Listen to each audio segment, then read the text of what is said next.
Hi everyone, कैसे हैं आप सभी। सो गाइस देखो, जब से एसबीआई पीओ का नोटिफिकेशन आया है हर जगह बहुत ज्यादा हलचल सी हो गई है। बिकॉज इस बार ना नोटिफिकेशन के बाद एसबीआई ने बहुत बड़े बड़े चेंजेस कर दिए अपने एग्जाम्स में। ठीक है, अब अगर सबसे बड़े चेंज की बात करें तो वो आया था हमारे जीके के सेक्शन में। बिकॉज इस बार ना जो मैक्सिमम बच्चे जो होते हैं जो ये सोचते हैं अपने अंदर से कि चलो जीके का सेक्शन ही तो है, बाद में देखा जाएगा, अरे इसको मैं स्टार्टिंग से टाइम नहीं दूंगा, चलो एग्जाम से कुछ टाइम पहले पढ़ना चालू कर दूंगा या प्रीलिम्स के बाद उठा लूंगा। मतलब ऐसे अलग अलग थॉट्स जितने भी बच्चों के अंदर थे भाई वो सारी चीजें एसबीआई ने खत्म कर दी। बिकॉज एसबीआई ने इस बार जीके का अपना वेटेज बहुत ज्यादा इंक्रीज कर दिया।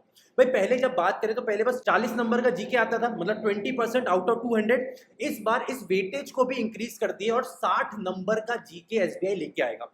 दैट मीन्स कि इस बार अगर मेंस की बात करें तो सबसे ज्यादा इंपॉर्टेंट टॉपिक कोई होने वाला है एग्जाम में तो वो जीके का सेक्शन होने वाला है। दैट मीन्स कि इस बार हमें एक proper solid full proof plan के साथ जाना पड़ेगा। बिकॉज देखो 60 नंबर की बात हो रही है तो 60 नंबर ना एक्चुअली में आपका सिलेक्शन होगा या नहीं होगा ये डिसाइड करेंगे इस बार एसबीआई पीओ में। तो एक प्रॉपर कॉन्क्रीट प्लान डिजाइन करने की कोशिश करते हैं और आज मैं पूरी कोशिश करूंगा कि आपको हर सेक्शन की प्रॉपर तैयारी एक रोड मैप दे सकूं। भाई फिर चाहे वो करंट अफेयर्स हो, भाई करंट अफेयर्स कहां से पढ़ना है, कितने महीने का पढ़ना है, किस सोर्स से पढ़ना है, फिर मंथली वाला पढ़ना है, वीकली वाला पढ़ना है, क्या करना है। इसके साथ बैंकिंग अवेयरनेस का सोर्स क्या होना चाहिए, इस बार बैंकिंग अवेयरनेस में अब एग्जामिनेशंस में क्या इंपॉर्टेंट है, स्टैटिक अवेयरनेस को कहां से पढ़ना है, हर चीज के बारे में चलिए बहुत डिटेल में बात करते हैं। तो देखो सबसे पहले बात कर लेते हैं वो मेजर चेंजेस जो अब हम करंटली जो एग्जामिनेशन चल रहे हैं ना। फॉर एग्जांपल अभी आरआरबी क्लर्क का मेंस हुआ या आरआरबी पीओ का मेंस हुआ, भाई इसमें जीके के सेक्शन में किस तरीके के चेंजेस आ रहे हैं। भाई देखो आज से 1-2 साल पहले के जो हम एग्जामिनेशन की बच्चे तैयारी करते आ रहे हैं, वन लाइनर्स वाले या एमसीक्यूज वाले पीडीएफ पढ़ के भी अच्छे खासे मार्क आ जाते थे। पर जो अभी हमने रिसेंट के आरआरबी क्लर्क और आरआरबी पीओ की जो मेंस एग्जामिनेशन देखे ना, इसमें जो एक चीज सबसे ज्यादा क्लियर थी वो ये कि भाई अब एग्जामिनर हमसे इन डेप्थ चीजें ही पूछते हैं।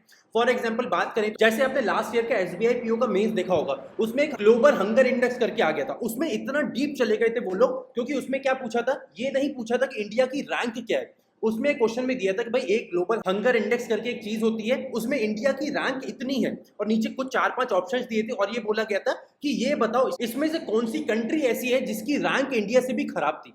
दैट मीन्स कि अगर आपने इन डेप्थ चीजों की पढ़ाई नहीं करी है तो आप इन टाइप के क्वेश्चंस के आंसर नहीं कर सकते। और अब आप जो करंट में सिनेरियो देख रहे हैं वो बस क्लियर सिनेरियो यही है कि भाई इन डेप्थ में ही पढ़ाई करनी पड़ेगी। तो मतलब मेरा कहने का मतलब आपको यही है कि सबसे पहले जो वो वन लाइनर्स होते थे या एमसीक्यूज वाले क्वेश्चन होते थे ना, उनका जो नंबर है ना वो कम, वेटेज कम होता जा रहा है। अब ऐसा नहीं है कि बिल्कुल खत्म हो गया, या ऐसा नहीं है कि अगर हम उनसे पढ़ाई करके जाएंगे या भाई मैं अगर एमसीक्यू पढ़ता हूँ या वन लाइनर्स पढ़ता हूँ तो मेरे बिल्कुल नंबर नहीं आएंगे। भाई नंबर आएंगे पर आपके ना कंपैरेटिवली नंबर कम होते जाएंगे। तो मेरा आपको क्या सजेशन है, भाई कोशिश करा करिए कि जो आपको इन डेप्थ वाला फुल वाला पीडीएफ उससे अपनी पढ़ाई करनी चालू करो। ठीक है, अब नेक्स्ट क्वेश्चन आपका ये होगा कि सर मंथली वाला पीडीएफ पढ़े, डेली वाला पीडीएफ पढ़े, या हम जो वीकली वाला पीडीएफ होता है कौन सा वाला पीडीएफ पढ़े। तो देखो मेरा हमेशा से एक ही टेक रहता है जो मैं बार बार सजेस्ट करता हूँ आप लोगों को कि भाई मंथली वाला पीडीएफ पढ़ो। भाई मंथली में भी जो होता है ना आपका फुल डिटेल वाला पीडीएफ पढ़ो। अब जनरली प्रॉब्लम ये होती है कि जितने भी बड़े बड़े ब्रांड्स हैं लाइक अफेयर्स क्लाउड हो गया, ऑलिव बोर्ड हो गया, जितने भी और भी जीके टुडे हो गया, इनका प्रॉब्लम ये है कि इनका जो मंथली वाला डिटेल पीडीएफ होता है वो 300-350 पेज का होता है। हर बार की कहानी है, हर साल की यही कहानी है कि बच्चे आते हैं वो 300-350 पेज का पीडीएफ देखते हैं और कह देते हैं भाई मुझसे तो नहीं हो पाएगा। अब आपका अगला क्वेश्चन होगा कि सर हम करंट अफेयर्स के लिए किस सोर्स को फॉलो करें। तो देखो अगर आपके पास बहुत ज्यादा टाइम है तो आप वो 300-350 पेज वाले करंट अफेयर्स को ऑब्वियसली फॉलो कर सकते हो। पर देखो मेरा टेक ये है कि भाई वहां से पढ़ो जहां पे आपको एग्जैक्टली एग्जाम ओरिएंटेड कंटेंट मिलता है। बिकॉज पॉइंट क्या है, ये जो 300-350 पेज वाले पीडीएफ होते हैं ना, ये क्या होता है दुनिया भर का सारा गुड़ गोबर करके एक ही जगह डाल देते हैं। इससे प्रॉब्लम क्या होती है कि हमें ये नहीं समझ आता कि ये चीज़ इंपॉर्टेंट है या इंपॉर्टेंट नहीं है। तो देखो मैं जो इतना रिसर्च करता रहता हूँ लगातार आप लोगों के लिए, मैंने लास्ट टू लास्ट अपने एक वीडियो में डिस्कस भी करा था एक नए सोर्स के बारे में और इस सोर्स का नाम है एस्पिरेंट जोन। अब देखो इस सोर्स की जो सबसे ज़्यादा खासियत मुझे लगी या जिस वजह से मैं इसको रिकमेंड कर रहा हूँ, बिकॉज देखो इस सोर्स की खासियत ये है उन पीडीएफ में जितना भी गुड़ गोबर वाली चीज़ें होती हैं वो सब कुछ ये निकाल देता है। मतलब इसमें क्या करा इन्होंने, भाई सारी इंपॉर्टेंट चीज़ें जो भी हमें बैंक एग्जामिनेशन में आने वाली है बस वो पिन पॉइंट करके सारी चीज़ें रखी हैं। भाई उनकी डिटेल, उनके बैकग्राउंड, वो सब कुछ दिया है। मतलब यहाँ पे भी डिटेल में चीज़ें मिलेंगी बट वो सारी इंपॉर्टेंट चीजें, वो गुड़ गोबर सब हटा दिया। तो 300-350 पेज वाला पीडीएफ होता है वो कम होकर यहाँ पे 80-90 पेज का पीडीएफ बन जाता है। तो इसलिए आप इस पीडीएफ को फॉलो कर सकते हैं। और जब मैंने इसका प्राइस देखा तो प्राइस बहुत ही कम है, शायद 6 महीने का प्राइस आई थिंक शायद 120 रुपए था। तो आप लोग सर्च कर सकते हो एस्पिरेंट जोन करके, मुझे बहुत अच्छा लगा। और मैंने इनकी वेबसाइट पर जाके देखा तो आरआरबी पीओ और आरआरबी क्लर्क के मेंस में ना मैक्सिमम क्वेश्चन इनके पीडीएफ से आए भी हैं। तो एक बार आप लोग चेक कर सकते हो, और अगर आपको लगता है कि भाई आपको लिंक नहीं मिल रहा है तो मुझे बता देना, मैं वीडियो के डिस्क्रिप्शन में या कमेंट सेक्शन में इसका लिंक भी आप लोगों को दे दूंगा। बट जरूर चेकआउट करना, बिकॉज अभी तक का मुझे one of the best source लगा है करंट अफेयर्स के लिए, तो जरूर एक बार देख लेना। भाई अगर महीने की बात करें तो हमको यहाँ पे लास्ट एटलीस्ट 4 महीने का जीके तो कवर करना ही पड़ेगा। देखो अभी जनरली जो अभी रिसेंट सिनेरियो चल रहा है उसमें मेजर जो क्वेश्चंस पूछे जाते हैं, मेजॉरिटी ऑफ जो करंट अफेयर्स होते हैं वो आपके लास्ट 4 महीने से पूछे जाते हैं। इक्का दुक्का के क्वेश्चन होते हैं जो आपके 6 महीने से आ जाते हैं, और बहुत ही कम क्वेश्चन ऐसे होते हैं जो 6 महीने के पीछे के पूछे जाते हैं। ठीक है, तो मतलब मेरा आपको क्या सजेशन रहेगा, अगर भाई महीनों की बात होती है तो आपका मेन फोकस होना चाहिए डिटेल वाले पहले 4 महीने के लिए, पर उसके बाद हमें ऐसा लगता है कि हमारे पास टाइम बच गया है तो उनके एमसीक्यू वाले पीडीएफ से उनको निपटा दो, मतलब उनके ऊपर से बस नजर निकाल दो, पर 4 महीने के ऊपर बहुत डिटेल में काम करना पड़ेगा। ठीक है, तो भाई मैंने ना पिछले 1.5 साल के सारे एग्जामिनेशन का ना प्रॉपर एनालिसिस करा है, तो अब देख लेते हैं भाई हर पार्ट में क्या क्या क्वेश्चन, किस किस लेवल के क्वेश्चन पूछे जाते हैं। तो सबसे पहले देख लेते हैं भाई करंट अफेयर्स में क्या क्या आ रहा है। भाई देखो करंट अफेयर्स में आजकल जो सबसे ज्यादा पूछा जा रहा है वो है अपॉइंटमेंट वाले क्वेश्चन। भाई फॉर एग्जांपल कोई बहुत बड़ी इंटरनेशनल ऑर्गेनाइजेशन है, फॉर एग्जांपल डब्ल्यूएचओ हो गया, आईएमएफ हो गया, भाई अगर इनका कोई प्रेसिडेंट या चेयरमैन चेंज हुआ है तो वो आपको पता होना बहुत जरूरी है। इसी के साथ भाई इंडिया के किसी स्टेट का चीफ मिनिस्टर चेंज हुआ है, किसी बड़ी कंट्री का प्राइम मिनिस्टर चेंज हुआ है। भाई फॉर एग्जांपल अभी आरआरबी क्लर्क में क्वेश्चन आ गया था कि भाई पाकिस्तान के नए प्राइम मिनिस्टर का नाम क्या है, तो ये सारी चीजें आपको एटलीस्ट नेबरिंग कंट्रीज के प्राइम मिनिस्टर, प्रेसिडेंट, उनकी करेंसी क्या है, उनकी कैपिटल क्या है, ये बेसिक चीजें आपको पता होनी चाहिए। अपॉइंटमेंट वाले क्वेश्चंस बहुत ज्यादा आ रहे हैं। इसके बाद स्कीम्स, भाई स्कीम्स में दोनों स्कीम्स आपकी गवर्नमेंट स्कीम्स भी, मतलब सेंट्रल गवर्नमेंट और स्टेट गवर्नमेंट, ये दोनों स्कीम्स बहुत ज्यादा पूछी जा रही है। भाई फॉर एग्जांपल अगर आप अभी देखोगे तो आरआरबी क्लर्क में और आरआरबी पीओ, इन दोनों में ही पीएमईजीपी, भाई प्रधानमंत्री एम्प्लॉयमेंट जनरेशन प्रोग्राम, इसके ऊपर क्वेश्चन आया था। अभी आरआरबी पीओ मेंस में देखोगे उसमें एक क्वेश्चन आ गया था पीएम स्वनिधि का, जिसके बारे में मैं बहुत बार बात भी करता हूं। इसके साथ आ गया था बैड बैंक क्या होता है, एनएआरसीएल क्या होता है, भाई नेशनल एसेट रिकंस्ट्रक्शन कंपनी करके, मतलब इसके ऊपर बहुत सारे क्वेश्चंस पूछे जा रहे हैं। तो स्कीम्स के ऊपर आपका बेसिक सबसे इंपॉर्टेंट फोकस होना चाहिए। अब देखो स्कीम ना तैयार करते हो ना, तो मैं आपको बोलूंगा कि अपने नोट्स जरूर बनाया करो। अब स्कीम्स में आपके नोट्स कुछ इस तरीके से दिखने चाहिए। ठीक है, नेक्स्ट बात करते हैं पोर्टल, वेबसाइट, एप्लीकेशंस। ठीक है, गवर्नमेंट जितनी भी चीजें होती हैं ये, फॉर एग्जांपल अभी बात करें तो अभी गवर्नमेंट ने एक विमेन एम्पावरमेंट के लिए नया पोर्टल जारी करा है, या विमेन एम्पावरमेंट के लिए एक नया नंबर जारी करा था 1076 करके, आई थिंक ऐसा कोई नंबर था। तो ये सारी चीजें बहुत इंपॉर्टेंट है, और स्पेशली आपको बता रहा हूँ आजकल का सिनेरियो देख के, भाई डिफेंस वाली चीजें, विमेन एम्पावरमेंट वाली चीजें, गर्ल एजुकेशन वाली चीजें, आपका एनवायरनमेंट वाली चीजें, मतलब ये होता है जो हॉटस्पॉट है आजकल, वो होता है ना, वो हर जगह जो चिंगारियां उठ रही हैं भाई, ग्लोबल लेवल पे भी, अपना इंडिया के लेवल पे भी, तो ये बेसिक चीजें, इनके ऊपर क्वेश्चन बहुत ज्यादा आ रहे हैं। नेक्स्ट बात करते हैं अवार्ड्स। बेसिकली जो सबसे इंपॉर्टेंट होते हैं वो होते हैं आपके इंटरनेशनल अवार्ड्स। अब इसमें क्या क्या आता है, फॉर एग्जांपल आपके नोबेल प्राइजेस क्या होते हैं। भाई अभी जैसे आरआरबी पीओ मेंस में आपका नोबेल प्राइज के ऊपर क्वेश्चन आ गया था। ठीक है, इसके साथ भाई कोई बड़ी कंपनी है जिसको कोई बड़ा अवार्ड मिला है, स्पेशली कोई इंडिया की कंपनी है जिसको एक इंटरनेशनल अवार्ड मिला है, वो बहुत इंपॉर्टेंट है। इसके साथ और क्या हो सकता है, मान के चलो कोई ऑथर है या कोई मूवी राइटर है या कोई मूवी है जिसको, इंडिया की मूवी है जिसको एक इंटरनेशनल अवार्ड मिला है, तो ये चीजें हमें याद करनी ही करनी है। ठीक है, इसके भी नोट्स बना लो।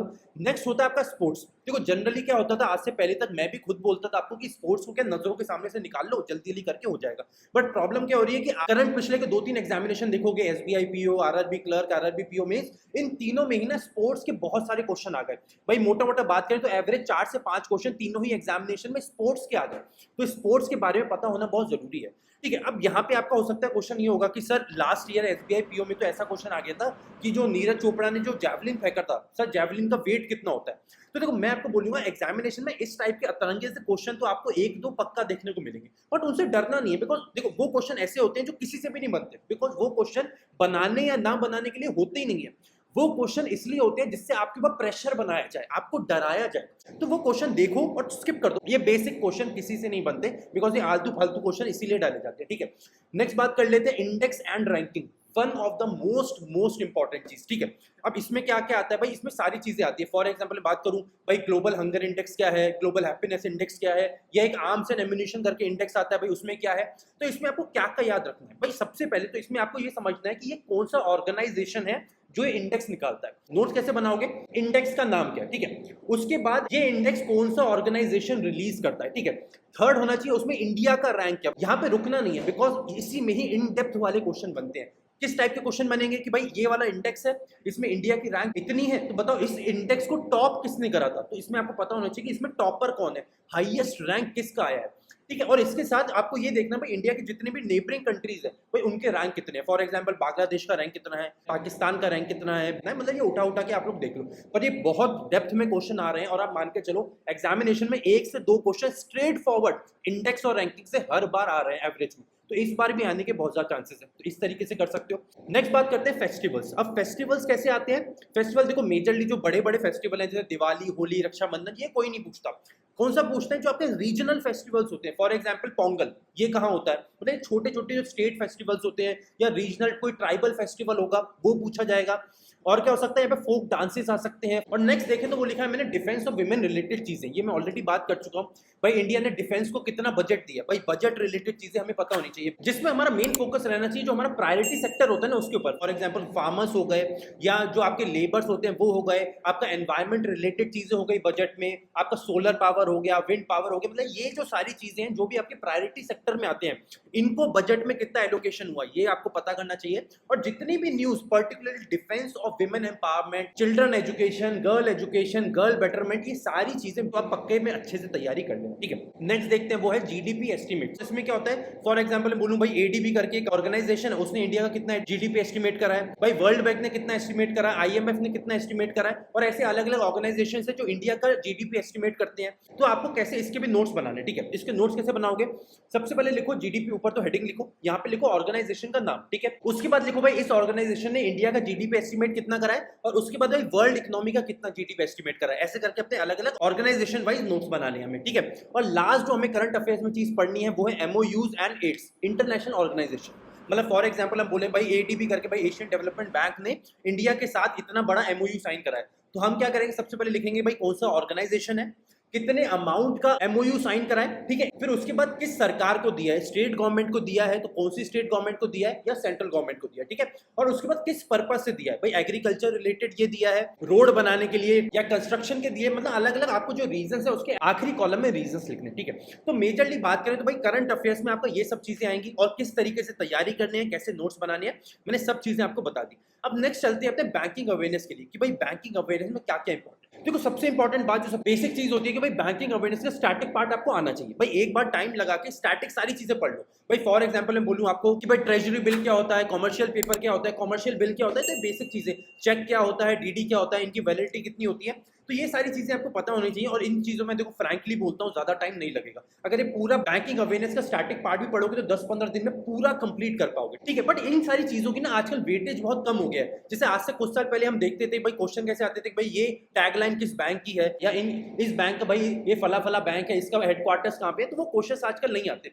बट अब फिर भी हमें पता सब कुछ होना चाहिए। तो एक बार अपनी नजर घुमा लो तो 10-15 दिन के अंदर आपका बैंकिंग अवेयरनेस का पूरा स्टैटिक पार्ट कंप्लीट करो, ठीक है। अब ये कहां से करोगे? तो मैंने अलग अलग वीडियोस में सोर्सेज आपको बताए हैं, एक बार जल्दी से रिपीट कर देता हूं। तो इसके लिए ना वीडियो सोर्सेज फॉलो कर सकते हो। जब मैंने अपनी तैयारी करी थी तो मैंने पढ़ा था कुश पांडे करके, अड्डा 247 में पढ़ाते थे टीचर, मैंने उनको फॉलो करा था, उनके वीडियोस देख सकते हैं। या इसके साथ आप देख सकते हैं अनिल अग्रवाल करके सर है, उनको देख सकते हैं। सुप्रियो पांडे करके एक यूट्यूब का चैनल है, उसको देख सकते हैं। गौरव सर है आपका स्टडी IQ का, उनको देख सकते हैं। आशीष गौतम सर है, उनको देख सकते हैं। ये तो कपिल काठपाल है, उनका भी बैंकिंग अवेयरनेस का अलग से प्लेलिस्ट बना हुआ है। तो ये जितने भी टीचर्स मैंने बताए हैं इनके चैनल पे जाओगे ना तो अलग से आपको बैंकिंग अवेयरनेस का प्लेलिस्ट मिल जाएगा। तो किसी भी एक टीचर को फॉलो कर लो, बिकॉज देखो ज्यादा टाइम देने की जरूरत नहीं है, बिकॉज देखो इन चीजों का वेटेज कम है, बट एग्जाम में आने के चांसेस फिर भी कुछ ना कुछ तो बनते ही हैं। तो आपको बेसिक्स एटलीस्ट पता होनी चाहिए, ठीक है। इसके बाद जो आजकल ज्यादा चीजें पूछी जा रही है वो क्या है, देखो यहाँ पढ़ते हैं। सबसे इंपॉर्टेंट चीज जो सबसे ज्यादा आ रही है वो है आपका बैंकिंग रिलेटेड गवर्नमेंट स्कीम्स। भाई बैंक से रिलेटेड अगर कोई गवर्नमेंट स्कीम है तो वो सबसे ज्यादा आ रही है। भाई फॉर एग्जांपल अभी PM स्वनिधि करके एक स्कीम आई थी कि भाई बैंक जितने भी होते हैं ना, स्ट्रीट वेंडर्स हैं आपके, कोई पान की टपरी वाला है, कोई नाई है या कोई वेजिटेबल वेंडर है, 10,000 का लोन देगा। तो ये सारी चीजें हमें पता होनी चाहिए। इसके साथ फॉर एग्जांपल बात करें तो सुकन्या समृद्धि हो गया, आपका PPF अकाउंट हो गया, आपका सीनियर सिटीजन स्कीम हो गई, तो ये सारी चीजें आपको पता होनी चाहिए। इसके बाद अलग अलग रेट्स जो होते हैं भाई, आपका फॉर एग्जांपल MCLR क्या है, आपका रेपो रेट क्या है, आपका रिवर्स रेपो रेट क्या है, आपका BPLR क्या है, ये सारी चीजें, बेस रेट क्या है, इन सब में डिफरेंस क्या होता है, ये बेसिक चीजें आपको सारी पता होनी चाहिए। बट सबसे इंपॉर्टेंट है गवर्नमेंट स्कीम जो बैंक से आती है। भाई आप मान के चलो 1 से 2 क्वेश्चन तो हर एग्जाम में, कितने 20 सालों का उठा के देख लो, एट एन एवरेज 1 से 2 क्वेश्चन तो इनसे आते ही आते हैं। तो मेन फोकस इन पे करना है। नेक्स्ट बात करते हैं, कोई पोर्टल किसी बैंक ने लॉन्च कर दिया, कोई रोबोट आ गया, कोई वेबसाइट आ गई। जैसे फॉर एग्जांपल लास्ट ईयर मैं देख रहा था ब्लॉकचेन। भाई ब्लॉकचेन टेक्नोलॉजी लेके आया था ICICI bank, HDFC bank, axis bank, private bank. तो भाई ब्लॉकचेन टेक्नोलॉजी क्या होता है, बिटकॉइन क्या होता है, भाई बिटकॉइन के ऊपर सरकार ने कितना टैक्स लगाया है, तो ये सारी चीजें हमें पता होनी चाहिए। इसी के साथ कोई रोबोट है, मान के चलो एचडीएफसी बैंक ने कोई नया रोबोट लॉन्च करा, ठीक है, या हमने शायद कैनरा बैंक ने लास्ट टू लास्ट ईयर कोई लक्ष्मी करके कोई रोबोट बनाया था किसी बैंक ने, तो ये सब चीजें हमें पता होनी चाहिए वो क्या होता है। अगर पोर्टल की बात करें तो एक पोर्टल है आपका, उसका नाम क्या है, विद्या लक्ष्मी पोर्टल करके है, ठीक है। जितने भी आपके एजुकेशन लोन होते हैं ना सरकारी बैंकों से, तो अब सरकार ने ऐसा बोला कि आपको विद्या लक्ष्मी पोर्टल के थ्रू ही अप्लाई करना है। तो ये नया पोर्टल है, तो इसके बारे में हमें सारी चीजें पता होनी चाहिए, ठीक है। नेक्स्ट बात करते हैं तो रेगुलेटर्स रिलेटेड न्यूज, भाई फॉर एग्जांपल आरबीआई हो गया रेगुलेटर, नाबार्ड हो गया, सेबी हो गया, इन सबके बेसिक चीजें, एडाई हो गया आपका जो इंश्योरेंस कंपनी को रेगुलेट करता है, तो इनसे रिलेटेड जितनी भी न्यूज है भाई वो सब पता होनी चाहिए आपको। एमपीसी क्या होता है, कितनी बार होता है साल में, एमपीसी के पास कौन कौन सी पावर्स होती हैं, आरबीआई का गवर्नर कौन है, भाई उसका डिप्टी गवर्नर कौन है, ये बेसिक जो आपका जो स्टैटिक पार्ट होता है ये भी प्रिपेयर्ड होना चाहिए। नाबार्ड का चेयरमैन, एडाई का चेयरमैन, उसका पुराना चेयरमैन, ये सारी बेसिक चीजें आपको पता होनी चाहिए, ठीक है। नेक्स्ट बात करें तो बेसल नॉर्म्स क्या होते हैं, बेसल 3 होते हैं, बेसल 1 2 3, ये सारी चीजें पता होनी चाहिए। कोई नई टेक्नोलॉजी आई है अगर बैंक रिलेटेड तो वो पता होनी चाहिए। डिफरेंट रेट्स हम बात कर चुके हैं, repo rate, reverse repo rate, ये सारी चीजें होनी चाहिए। तो बैंकिंग अवेयरनेस के लिए हमें इन सारी चीजों को पढ़ना है, ठीक है। नेक्स्ट बात करते हैं हम स्टैटिक अवेयरनेस, ठीक है। अब देखो जनरली क्या होता है, स्टैटिक अवेयरनेस का पार्ट में बोलूं तो बहुत ज्यादा इंपॉर्टेंट नहीं है, बिकॉज क्वेश्चंस बहुत कम आते हैं। मतलब अपने ओवरऑल जीके के सेक्शन में बात करें तो 5-10% आपको क्वेश्चन स्टैटिक अवेयरनेस से देखने को मिलेंगे, बट स्टिल आपको स्टैटिक अवेयरनेस अब करंट स्टैटिक अवेयरनेस की तरह पढ़ना है। मतलब करंट अफेयर से रिलेटेड जितने भी स्टैटिक पोर्शन बन सकता है वो सारी चीजें हमें पता होनी चाहिए। भाई फॉर एग्जांपल मैं बात करूं कि भाई जितने भी इंपॉर्टेंट ऑर्गेनाइजेशन अभी जो न्यूज में चल रहा है, ठीक है, अभी जैसे यूक्रेन और रशिया का जो युद्ध चल रहा है, ठीक है, उसमें सबसे ज्यादा लाइट में अभी कौन है, नाटो। तो क्वेश्चन क्या है, अभी आरआरबी पीओ मेंस में शायद क्वेश्चन आया था कि भाई नाटो में इनमें से कौन सा कंट्री नाटो में नहीं है, ठीक है। ऐसे एक और ऑर्गेनाइजेशन क्वाड करके, इसमें इंडिया भी है, तो भाई क्वाड करके जो ऑर्गेनाइजेशन है इसमें कौन कौन से कंट्रीज है, ठीक है।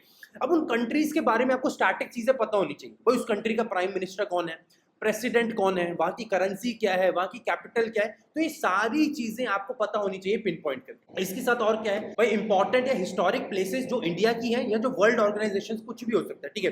फॉर एग्जाम्पल बोलूंगा कि भाई इंडिया ने आज से कुछ साल पहले लद्दाख में अपना हाईएस्ट ब्रिज बनाया था, तो ये जैसी बात आई तो आपको पता होना चाहिए कि भाई लद्दाख से रिलेटेड मुझे चीजें पता होनी चाहिए। क्यों, बिकॉज लद्दाख अभी न्यूज में था। भाई लद्दाख आज से कुछ टाइम पहले तक यूनियन टेरिटरी नहीं था, पर अब वो यूनियन टेरिटरी है, तो भाई वहां का गवर्नर कौन है, ये सारी चीजें मुझे पता होनी चाहिए। भाई उस ब्रिज का नाम क्या है, वो ब्रिज किस नदी के ऊपर से निकल रहा है, ये सारी चीजें पता होनी चाहिए। तो ये बेसिक चीजें आपको आनी चाहिए। इसके साथ इंपॉर्टेंट डेज, देखो इंपॉर्टेंट डेज में रीजनल या छोटे छोटे डेज होते हैं ना, वो तो आपको पक्का याद होने चाहिए। तो मैं बोलूंगा इनके ना नोट्स बना लो, बिकॉज नोट्स बना के कहीं चिपका के ऐसे ऐसे यहाँ पे पढ़ते हो तो यहाँ पीछे चिपका लो, जिससे सुबह जब भी उठते हो तो एक बार रिवाइज करते चलो। बिकॉज देखो डेज क्या मान के चलो एटलीस्ट एक क्वेश्चन तो आने वाला है, तो डेज पढ़ते रहो घुमा घुमा के, जितनी बार रट सको रट सको। देखो मैं फ्रैंकली बोल रहा हूँ, डेज तो आपको रटने ही पड़ेंगे, ये याद तो होते ही नहीं भाई, सीधी बात है ना भाई, कितने दिन याद रखोगे भाई, हर महीने में 5 10 15 नई चीजें होती रहती हैं, हर महीने कुछ ना कुछ नए दिन बनते रहते हो, कितने याद रखोगे। तो याद रखने का एक ही तरीका है कि जितनी बार पढ़ते हो उतनी बार उनको रटना चालू करो और इसके भी नोट्स बना लो, ठीक है। सो गाइस ये मेरी पूरी तैयारी थी भाई, जितना भी मैंने पिछले 1.5 साल के अलग अलग एग्जाम्स को एनालाइज करा भाई, अलग अलग जो एग्जाम का जो लेवल लगातार इंक्रीज होता जा रहा है भाई, वो किस तरीके से इंक्रीज हो रहा है भाई, वेटेज कहाँ कहाँ बढ़ता जा रहा है